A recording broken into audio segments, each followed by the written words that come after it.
Yesterday was a huge day for deliveries in the gamer heaven. Custom painted Asta Ray 40s from Gamer Advantage, another set of wireless headphones from SteelSeries with some accessories, limited edition glow-in-the-dark DualSense from AIM controllers, and most importantly, not to degrade any of those gadgets or gizmos I just mentioned, but what took all of my focus yesterday all through overnight, why the bags under the eyes are bigger than usual and the hair is more disheveled, the ROG Ally, that little beastly Jesus handheld gaming PC, which has impressed me and also let me down a little bit as well. Pros and cons, of course, as there is with any consumer electronic item. To keep this video structured or organized, it is going to be broken into chapters, which is going to be timestamped in the description as well as on the timeline of the video. So if you're looking for a specific component, maybe you just want to hear about the screen or the speakers, you can be that guy or gal to bounce around. But if you don't have ADHD, just hang out, kick back, crack a beverage, and enjoy this freakishly in-depth, comprehensive, mildly entertaining, and humorous review of the Asus ROG Ally.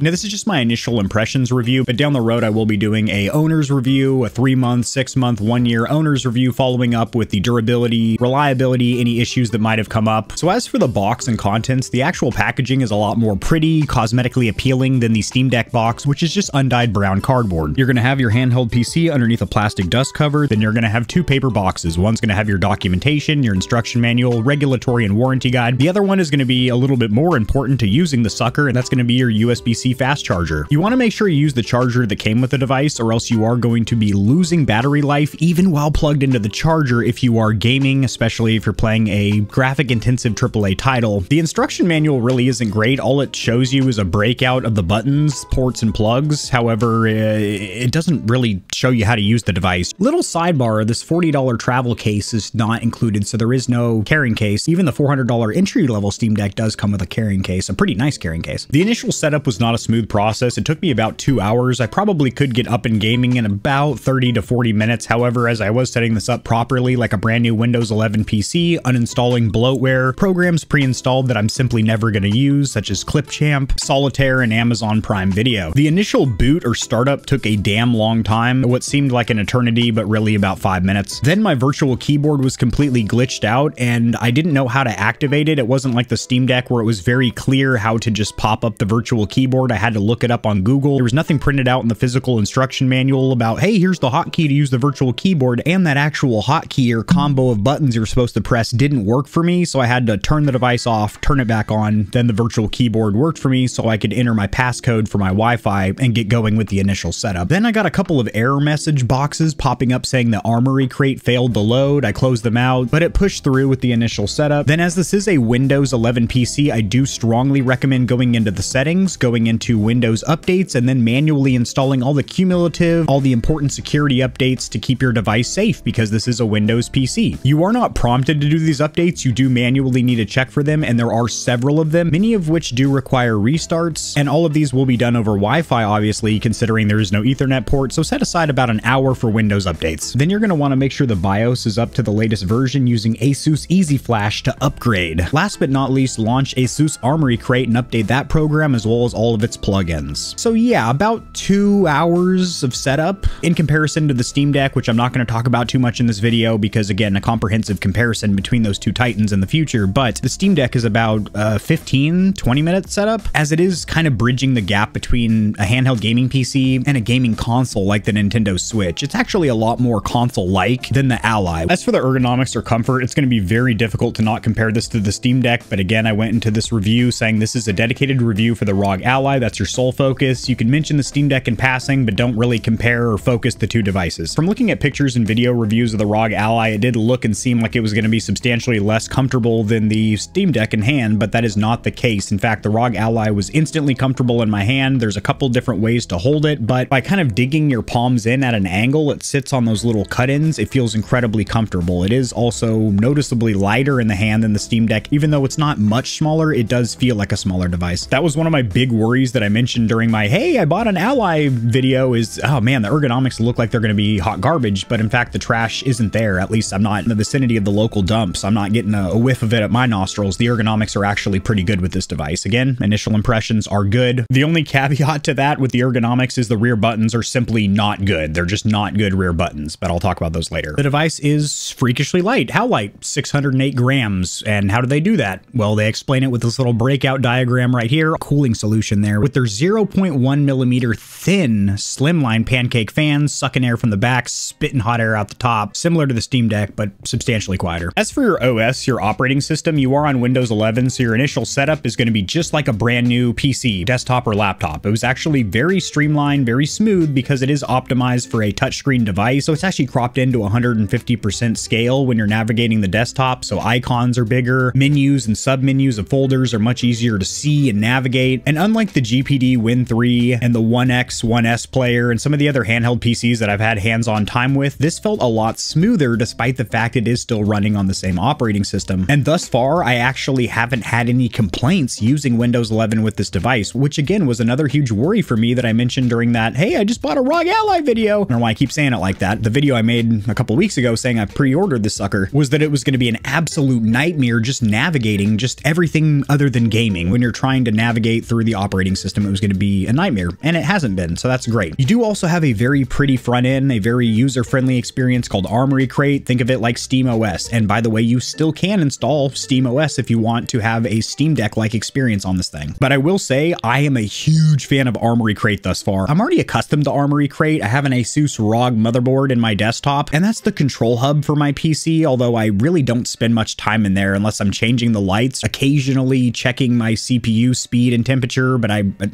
don't do that very often unless I'm running benchmarks. But this runs a modified version called Armoury Crate SE, which is modified for this handheld device, so you can actually configure the rear buttons, all of the buttons actually, for specific games. And one of my favorite things, you can actually adjust the dead zone. So if you start to develop stick drift, you can make your dead zones bigger, 5%, 10%, but you can bump that up to eliminate that stick drift via software. Yes, you will have bigger dead zones, so your thumbsticks are less responsive, but no more stick drift for you. Armoury Crate also lets you check the performance at any time, and it is indicated in real time with these little performance bars or graphs. Looks pretty sick, and you can also change between the 3 performance modes, silent, performance, and turbo. But you have a whole slew of control with Armoury Crate. Big old fat fan of it. You can activate it at any time by pressing the Armoury Crate button to the right of the screen. And other than it glitching and stuttering a little bit, it's a pretty smooth program. You have a lot of control, and I like the way it looks. It's a very pretty front end, very cosmetically pleasing. As for the screen, this is one fat upgrade over the Steam Deck. I know, there I go comparing again, but instead of an 800p 60 screen that goes to 400 nits of brightness, you have a 1080p 120 Hz screen, this many nits of peak brightness, very noticeable. And other than having larger than I wanted black borders around the outside, this screen is absolutely gorgeous. The blacks are super dark, the colors are incredibly rich and vibrant. It gets dumbass bright even in outdoor settings. Granted, I probably won't be using this outdoor hardly at all. But the biggest thing here is obviously the bump in resolution to 1080p and the bump in refresh rate from 60 to 120. I will say, unfortunately, very few games are going to see that 120 Hz refresh rate. In fact, the only title that was holding it consistently that I played was Half-Life 2, a much older FPS. So if you think you're going to throw Halo Infinite on here and then taper all the settings back to low and see 120 Hz, it's not going to happen, not with this device. I have the Z1 Extreme chip, which is the balls to the wall performance one. I'm not seeing those numbers, at least not thus far. But the screen is an absolute W, an absolute pro, minus those black borders, which are a little bit big around the outside. Also, that display has VRR, or variable refresh rate, a feature that we're seeing with the modern consoles like the PlayStation 5 and the Xbox Series. And Digital Foundry pointed out a very useful use case scenario with having VRR on this device, and that is the fact that you can fine-tune your graphical settings to where there might be a slight deviation in the frames per second in your game, but the VRR will pick that up and basically smooth everything out to where it basically looks like lossless FPS. As for the speakers, oh my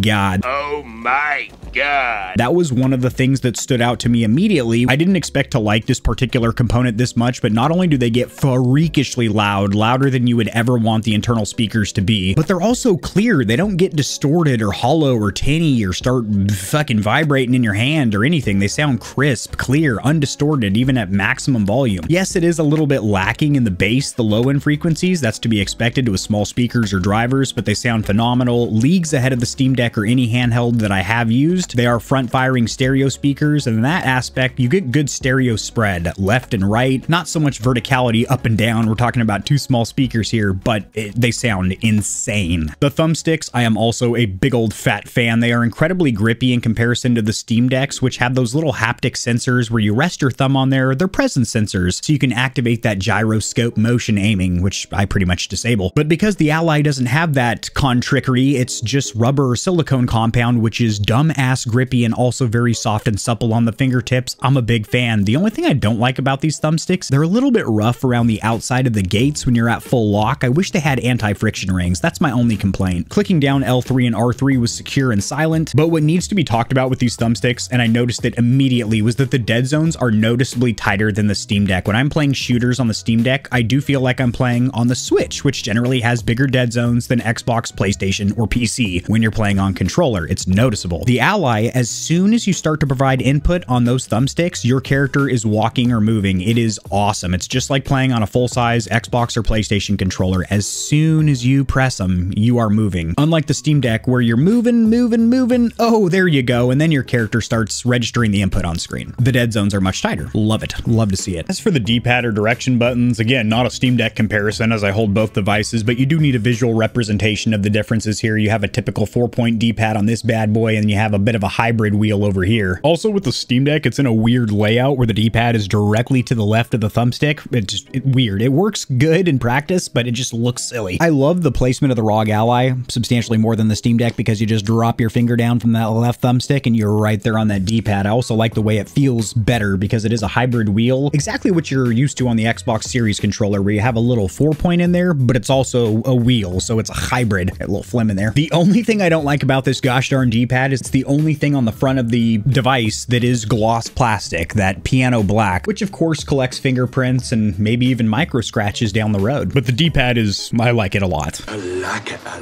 lot. As for the face buttons, cosmetically, I absolutely love the way they look. It's the Asus theme colors as well as their font, and it looks super cool. I have heard some other reviewers saying that their buttons were getting occasionally stuck in, which could happen even with a full-size controller because they are membrane switches. They have a little rubber plunger mechanism underneath this front faceplate. I haven't experienced that yet, and I do like the feel of them. Very crisp, tactile, light. I say tactile. They're not clicky mechanical switches. They're membrane, but they do feel really good. The Steam Deck buttons are really small and cramped close together. These are a little bit larger and flatter too. You know, I like those flat face buttons if you've seen any of my controller reviews, and my goodness, I do like these face or action buttons quite a darn bit, which is good because the rear buttons are hot, sticky garbage. So, and there's only 2 of them, so it's not like I could replace all 4 of the face buttons with the rear buttons like I do on the Steam Deck. Like when I'm playing a shooter on the Steam Deck, I'm pretty much never touching the face buttons. I'm just, you know, I'm all thumbs on those sticks, baby, and sending them back to the lobby back here. As the good Lord intended, you can't do that with these rear buttons, buds. As for the bumpers and triggers, when you're triggered and you're bumping people off, they feel pretty damn good. They're in a really good place and they just feel good. Again, gloss plastic so that will collect fingerprints and micro scratches, but they have a nice little bit of grip on them with this stippling or texture, not rubberized, just plastic, but they feel good. I have 0 complaints with the bumpers. Every time I wanted to hit them, I did, and every time I didn't want to hit them, no false actuations. Triggers feel very similar to the Steam Deck with a nice linear squeeze, but a little bit more resistance. Really not much to talk about here. They feel much like the Steam Deck. Now on to the bumble of the day, and that is going to be these rear buttons. I just simply am not a fan. They're small, they're too high up. They're also in an ideal position to get broken off because if you try and squeeze them with your middle finger, they actually lift up, and this is just plastic. They could snap off pretty easily. And how you actually want to hit these switches, kind of pulling inwards like this, it doesn't actuate the switch. It's not pressing them. You have to press in towards the shell, not squeeze like this, push in towards the shell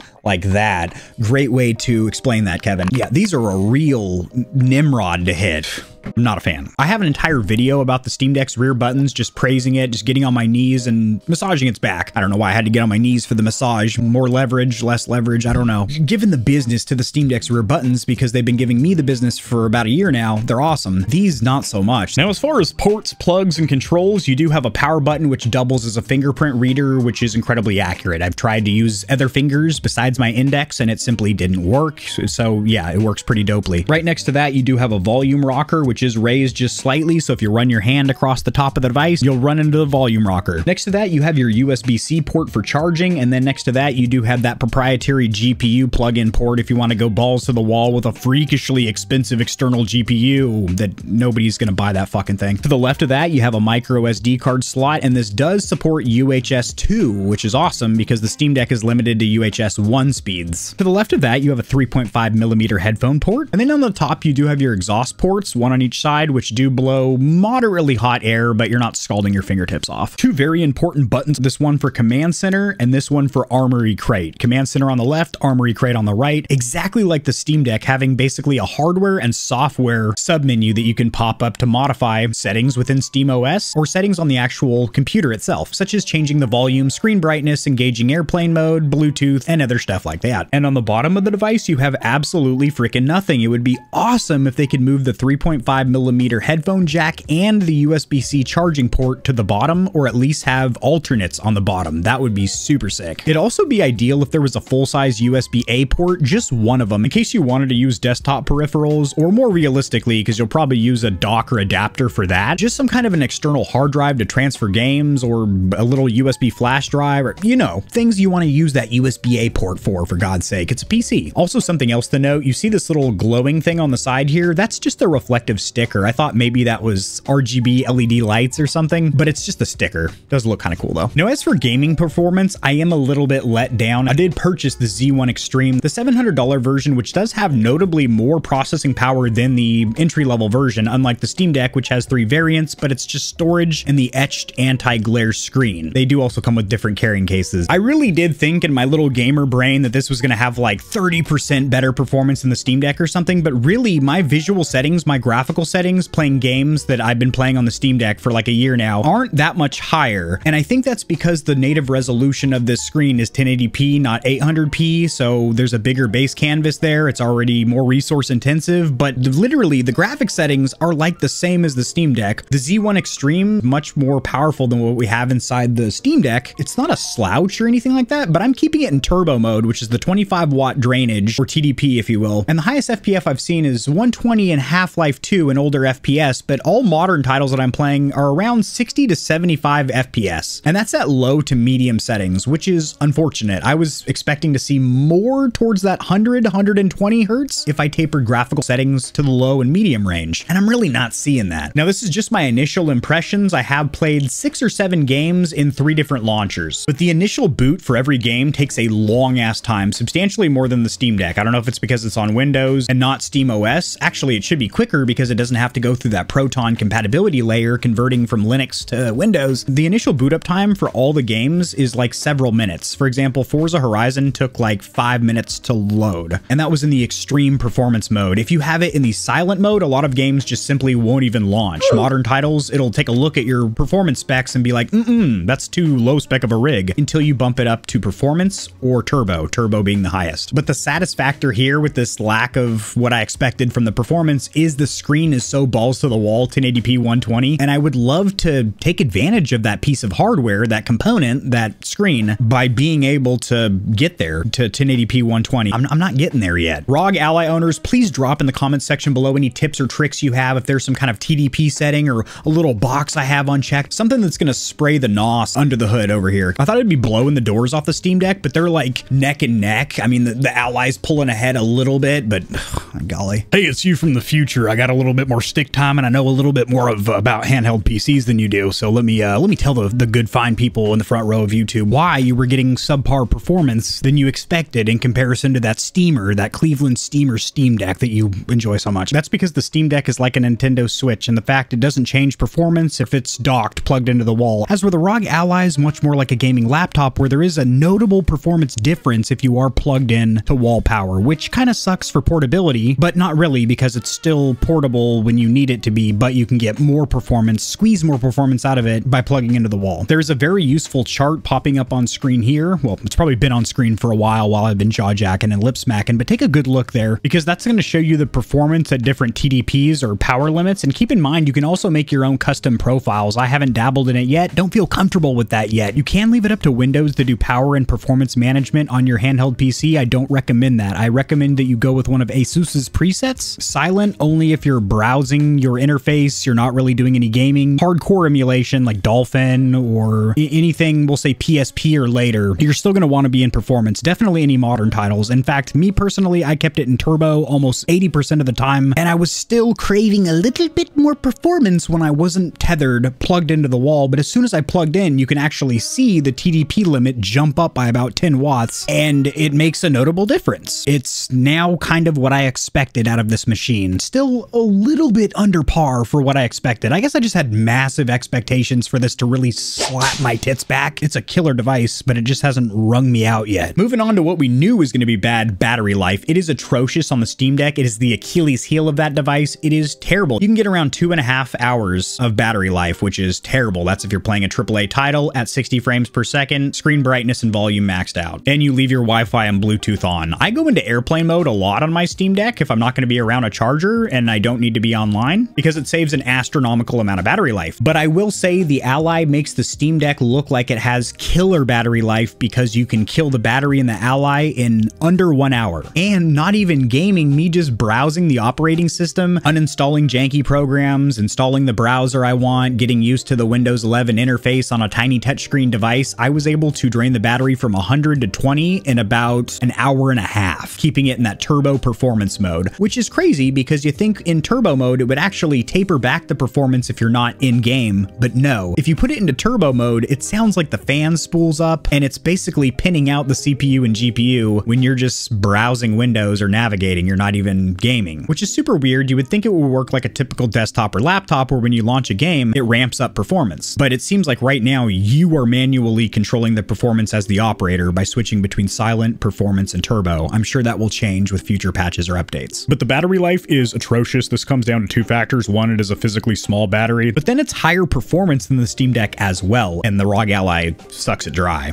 in a very short amount of time. But one silver lining, one redeeming factor is that this device does have fast charging, much faster than the Steam Deck or any handheld that I've seen. The Steam Deck comes with a 45 watt fast charger, as where this device comes with a 65 watt fast charger, which will take it from pretty much depleted, which you should never kill your device completely, but all the way depleted to full in an hour to an hour and a half if you're not playing on it. That's pretty sick. If you're just looking for a 50% charge so you can play a little bit, about a half hour will get you there, so lightning fast charging. As for heat and noise, in the comparison video between the Ally and the Steam Deck, I'm sure to break out my digital thermometer as well as my cell phone with the application for decibel measurement so I can get proper measurements of the heat and sound of both of these devices. But I will say, from just a raw user experience, the Ally is freakishly quiet. In turbo mode, you do get a little bit of fan noise, but it is substantially less than the Steam Deck. It's also a different pitch of sound. It's a little bit lower and more rumbly, less high pitch and whiny, probably due to the fans being a different size. But in silent and performance mode, even during gameplay, this thing is super quiet. And as for heat, it uses an identical setup to the Steam Deck where you have your intake fan on the back and your exhaust fan on the top. Makes sense because you hold the device like this, so all that hot air is going to be blowing out of the top, away from your fingers on the triggers and bumpers. And it seems to kick off about the same amount of heat from the top of the device as the Steam Deck, which is impressive considering this in essence is a more powerful device. So freakishly quiet and about the same heat kickoff as the Steam Deck. As for storage, you have a 512 gigabyte PCIe 4.0 NVMe M.2 SSD. And let me be the first to proclaim this right here, right now. 512 gigabytes on these handheld PCs simply is not enough. 1 terabyte should be the absolute floor, the bare minimum in 2023. Unlike a Nintendo Switch where the game files are hella small, they're also highly compressed, and if you get the physical version, the little SD card, the whole game file's on there. All that's getting saved to your Switch is going to be your save game file. It's not like PlayStation or Xbox where you have a Blu-ray disc and it only has 1 gig of data on it, and then it just pulls internet data and installs an entire 60 gig game to your hard drive. So the Switch having 32 gigs of storage and the Switch OLED having 64 gigs is somewhat acceptable. It's still too small, but whatever. But the Steam Deck and the Ally are handheld PCs, so they're installing full-size PC game files, which are massive. Warzone is over 100 gigs. Forza Horizon 5, over 120 gigs. AAA games, not even if they're good, they were just produced by a AAA studio because they don't compress game files very aggressively, they're going to be about 60 gigs or more. And then you have to keep in mind that you do have some dedicated system storage for the operating system that you can't touch. So in essence, you could install 3 or 4 AAA titles and be completely tapped out. That sucks. Yes, you can expand the storage with a micro SD card, which I do strongly recommend you do, and it is going to be rated for UHS 2 speeds, unlike UHS 1 on the Steam Deck, so that's really cool. cool. And I couldn't find anywhere online a size or capacity limitation for the micro SD cards. 4 terabyte, whatever. It should work. I didn't see any limitations. Now, as far as accessories and the third-party aftermarket, there is a slew of parts and accessories that you can get for the Steam Deck. They were available prior to the launch of that device because there was such hype and anticipation around it. And if you go to Amazon, the digital shelves are absolutely littered with products for the Steam Deck. Unfortunately, a lot of those are simply pieces of poop. But I do have a video that is linked in the description below. I knocked out a couple months ago going over all of the must-have Steam Deck accessories. I use must-have in air quotes because really all you need is the Steam Deck and an internet connection, but some accessories that will make your quality of life and user experience that much better. There is a lot more that you can get for the Steam Deck. There really isn't a whole hell of a lot of complementary accessories for the ROG Ally. It does come with a little stand built into the top of the box. Actually forgot to mention that during the unboxing section. But in essence, you can use any universal or MacBook dock. There's USB-C to USB-A dock/adapters that allow you to use computer peripherals and dock this son of a bitch. There is also an external GPU, which we'll talk about in just a sec. It's not really practical for anybody. Now on the landing page, ASUS has a little accessory section down here where they're showing some of their goodies, which are all in-house products, of course. They've got their cans, they've got their controller, which will be reviewed on the channel in the near future. And you might be wondering what this big black box is. It kind of looks like an external capture card, maybe Elgato's 4K 60 or something like that. It's not. That porter plug on the top of the device does allow you to plug in an external GPU for graphical power, more grunt, if you will. But as you can see, it is a pretty penny. It's substantially more expensive than the device itself, and it also makes the device not portable because this requires wall power. So what the hell is the point of this really, other than removing the mobility from a portable handheld gaming device? I mean, other than content creators just making YouTube videos, I can't really think of a practical use case scenario for that. The official warranty period was a little bit of a funky chicken to dig up. I went to the ASUS website, but guess what? They make a lot of products, so it's hard to find out what you're looking at, but officially 1 year on this device. Repeat. 1 year. So an impressive and interesting handheld PC to say the least. There are definitely some shortcomings, cons, or areas of improvement. We're going to start with those right now, and then we're going to move into the pros, what this does right, because there are a lot. In the cons department, starting from day one, before you even get down to gaming, the initial setup is kind of a pain in the dickle. It's going to take you about 2 to 3 hours if you do it properly. Uninstalling bloatware, getting up to date with your Windows cumulative security updates, installing all the launchers that you want. That's a pro. You can install virtually any launcher. It's kind of a 3-part setup because you have to set up Windows 11, you have to set up Armory Crate, and you have to set up this specific PC settings. Next up, the battery life is terrible, worse than I could have ever comprehended or theorized or written a thesis paper on or anything. I mean, the Steam Deck is terrible, but the Ally makes the Steam Deck look like it has good battery life. Next up, the rear buttons, not a fan whatsoever. There's only 2 of them. Mathematically, that sucks because there's 4 facer action buttons that I'd like to rebind or map to the rear, and I simply can't. But the 2 buttons that I do have feel incredibly cheap, flimsy, and are too high by about an inch, so they're really not in a good place where your hand naturally sits or rests. The last con, the overall user experience, the operating system, just navigating it is a little bit glitchy, stuttery, and sometimes freezes. I'm sure that will get better over time. This device just came out. The Steam Deck was also a kind of smooth at launch, but it was also a little janky. This is jankier for sure. This is much, much jankier than the Steam Deck was at launch, but it will get smoothed out with patches and updates over time. Going to be a beta blown out mess. Moving on to the pros, the massive compatibility with launchers and games. Since you are running on a Linux-based operating system, SteamOS, you are running on Windows 11, you can install any launcher, Epic, Origin, GOG, Game Pass. That's a big one. That's a huge one because you can run a website mirror to the Steam Deck. It's kind of janky to set up, but it works. But this is completely different because you can install the Game Pass launcher directly on your Ally, which, by the way, you do get a 3-month trial or subscription to Game Pass. But as soon as you launch the sucker, you do have Steam and Xbox right there, ready for you to get games on those 2 launchers, and then you can add Epic, GOG, Origin, whatever you want. Very seamless, very easy because it is Windows 11. If you want a more user-friendly experience, you do have that Armory Crate, which is a very pretty front end, kind of like SteamOS, a very console-like experience, where it actually pulls and organizes all your games from other launchers. So if you have 6 launchers and 60 games, it'll take all those, put them in the Armory Crate, all organized for you by category or alphabetized, however you want it. And then from there, you can set up different control bindings for each one of those those games when you launch them, so that's really slick. The RGB LED lighting I think is really cool. It didn't take very long for me to turn it off because battery life is so trash that anything I can do or turn off to eke out a little bit more battery life I'm going to do. Not to mention, they are freakishly bright and they only jump in increments of 33%, or they go from 33 to 55 to 80 something to 100. So not a lot of finite control of the brightness. I wish you could drag and drop the slider right where you want it, but you can't. And even at its lowest setting of 33%, they're just too bright and disorienting for me, so I turned them off. But I'll list it as a pro because, you know, RGB. The next serious pro is the screen. 1080p, 120 frames per second, bright as hell,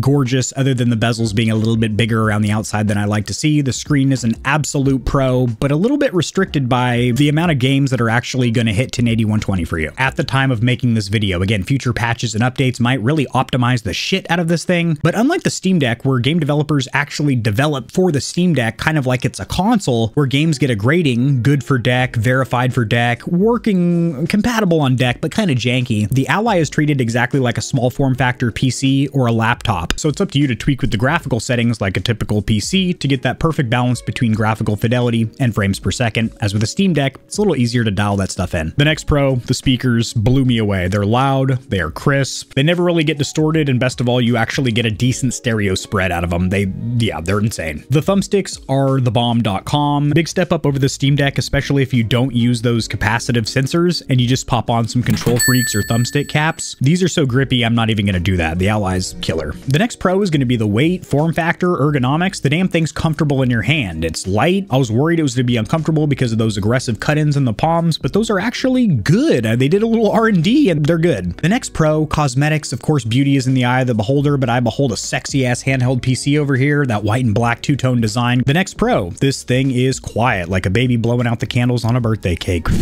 Incredibly delicate, even during gameplay. And the last pro, Armory Crate, when it is working and not glitching, stuttering, and pissing me off, is actually a really good program. It does give you a lot of control over the device, and the fact that you can quickly launch that as an overlay over any game is fantastic. Make any adjustments you want to the hardware or software, the actual PC, or the game you're playing. Suspending games on a handheld, you probably don't think twice about it. You hit the little sleep button on the top of your Switch, your Steam Deck puts that sucker to sleep, turns the screen off, turns everything off until you're ready to resume your game. I strongly recommend against that on the ROG Ally until some patches or updates fix the game suspend feature, because facts are you have about an 80% chance that when you suspend your game and then unsuspend it, resume it, you're going to be at about a third of the frame rate that you were before. So if you were at 90, you're looking at 30, and it just stays there until you close the game, close the launcher that you were using, and relaunch the game. Crazy. So suspending games is not very smooth. This is going to be a little bit ranty, but this fucking device is such a pain in the ass to just get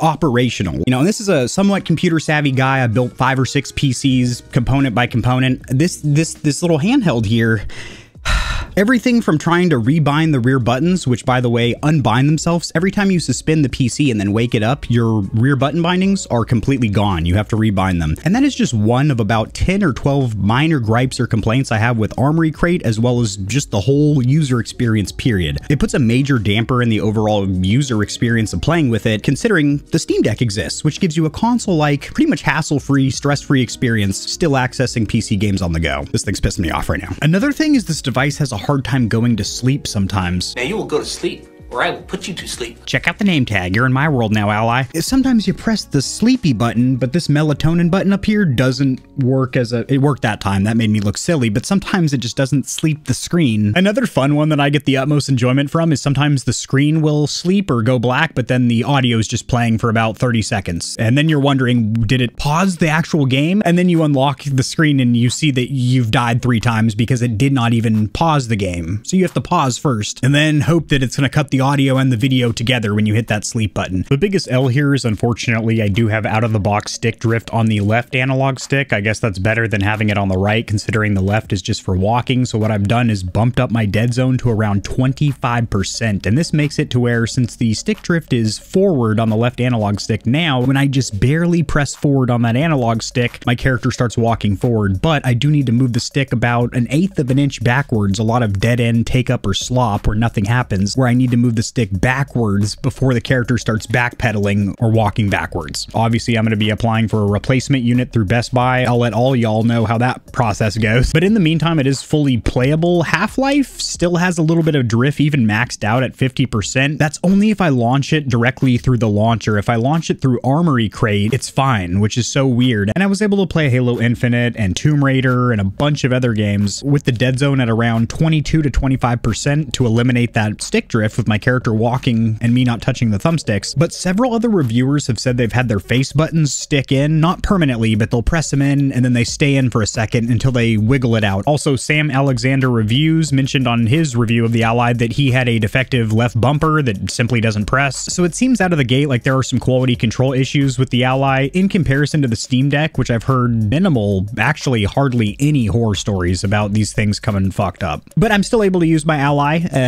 but I'm obviously going to be applying for a non-defective unit. Yeah, I've got stick drift over here, guys. That's stinky. It's probably because I'm always talking all that good shit about how I'm, you know, not immune to stick drift, but I've had a great run of not getting it. I mean, you see all these controllers back here. There's more in the living room. I've only had stick drift on 4 controllers in my entire life, and 2 of those were Microsoft Elite Core controllers with out-of-the-box stick drift, 2 back-to-back defective units. So really, in essence, 2 controllers have gotten stick drift for me over like 20-something years of playing on controller, but potentiometer thumbstick modules, that is what's in this unit. So yes, you can get a unit that has out-of-the-box stick drift, or it could develop for you at any time, and you're just kind of SOL. Quick little pro tip or bro tip, if you will. Yes, wearing a different shirt, hair looks different. It's a different day now. I've got more time with the ROG Ally, and I do strongly recommend launching all your games through Armory Crate, not through the individual launchers. Just because you have Epic and Origin down there on your taskbar, launch the games through Armory Crate. If they're not there, go ahead and run a scan. If they still don't pop up, you can manually search for the directory of your game and add it that way manually. But the reason is when you launch it through Armory Crate, it seems to kill more background tasks and do better optimization of the PC. And I'm getting noticeably better performance when I launch my games through Armory Crate than when I just manually launch them through Steam or another launcher. As for the verdict, telling you if this is a good buy at $700, I hate to be a tease to just tickle you down there and then not, you know, take you to completion with this review or tell you if it's a good buy, but I'm making 2 specific videos in the near future. One is going to be a comparison between the Steam Deck and the ROG Ally. The other one is going to be what is the best handheld experience in 2023, a comparison of 5 or 6 handheld devices, the Switch OLED, Steam Deck, ROG Ally, a modified PS Vita, and a surprise guest that has yet to be announced. No, it's not the xCloud gaming device. That belongs in the trash. We're talking about native gaming hardware here, not cloud gaming devices, PlayStation Q, or any of that silliness. But those videos will better help you make a decision which device is best for your needs, because I'm going to compare all of them in specific categories, but just giving you my honest thoughts with this device. For $700, the performance isn't that much better or noticeable, or noticeably better, I should say, than the Steam Deck. Okay, PC know-it-all over here to wrap things up. It actually does have quite a bit more performance than the Steam Deck, about 15 to 30%, at least according to the testing of Digital Foundry. However, to these naked corneas, gamerific icicles, when I'm just getting down to some nitty-gritty gaming and then feeding you my raw experience, no, if you're untethered from the wall and you're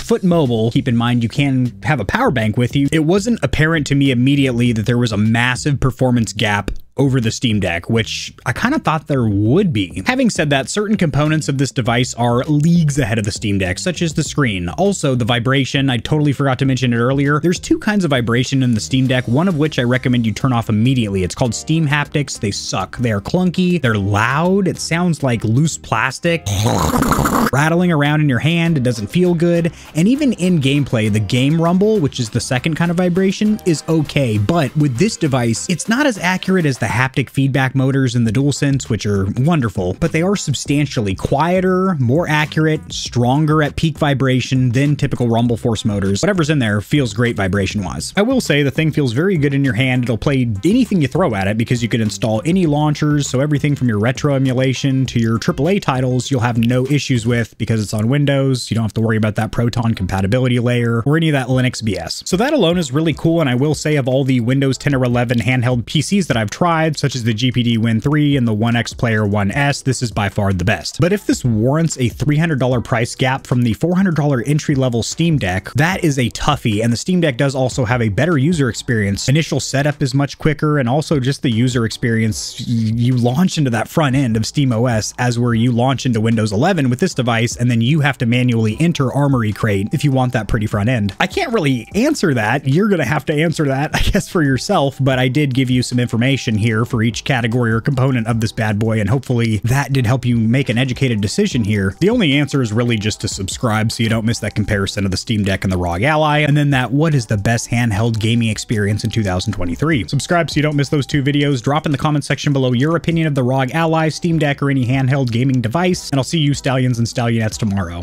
And this is linked in the description below if you want to pick one up.